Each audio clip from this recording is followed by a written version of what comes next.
বিপদ কখনোই বলে আসে না, আর যদি সেটা রাস্তায় বেরিয়ে হয় তাহলে কিন্তু খুব মুশকিল। আমাদের সঙ্গে ঠিক তেমনই একটা ঘটনা আজকে ঘটেছিল। Hello everyone, good evening. আবার একটা নতুন ভিডিওতে সকলকে ওয়েলকাম। আজকে আমরা এখন রেডি হচ্ছি, যাব মন্দিরে। কোথায় বলো তো? দক্ষিণেশ্বর। বেশ কয়েকদিন ধরেই আমার খুব দক্ষিণেশ্বর যেতে ইচ্ছা করছিল, মায়ের পুজো দিতে ইচ্ছা করছিল, কিন্তু হয়তো মা ডাকছিল না বলেই আমি যেতে পারছিলাম না। তাই আজকে জোর জবরদস্তি সবাইকে রাজি করিয়ে বেরোবো।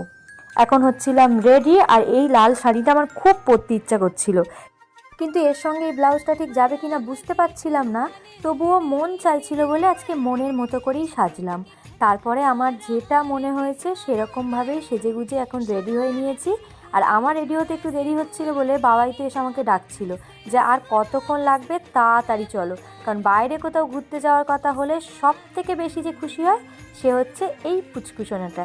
তো আমার এই লুকটা কেমন লাগছে অবশ্যই তোমরা কমেন্টে জানিও। আর চুলটা বেঁধে বেশি ভালো লাগছে না ছেড়ে দিয়ে ভালো লাগছে বুঝতে পারছিলাম না।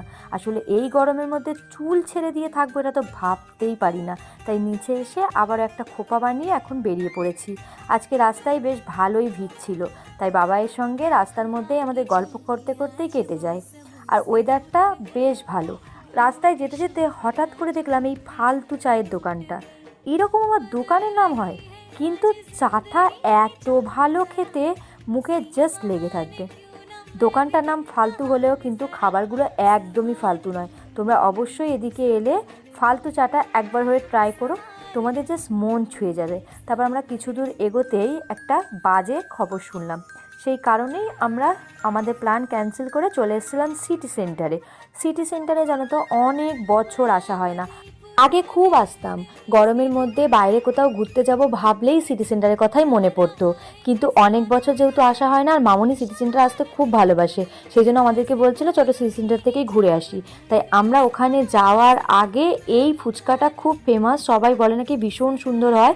তাই আমরাও আজকে ফার্স্ট টাইম ট্রাই করলাম, ভীষণ ভালো খেতে ছিল।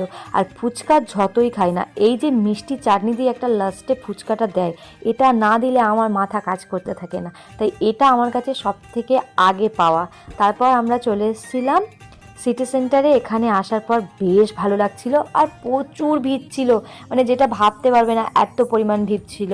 বিশেষ করে ফুড কোর্টগুলোতে এত ভিড় ছিল ভাবার বাইরে। তারপর যে যার ধান্দায় থাকে। এই যে এনাকে তো চোখ এড়িয়ে কোনো জায়গায় নিয়ে যাওয়া খুব মুশকিল, যেই গাড়িগুলো দেখলো ব্যাস শুরু হয়ে গেছে। ওনাকে গাড়ি চড়িয়ে আমরাও চলে এসেছিলাম একটু পেট পুজো করার জন্য।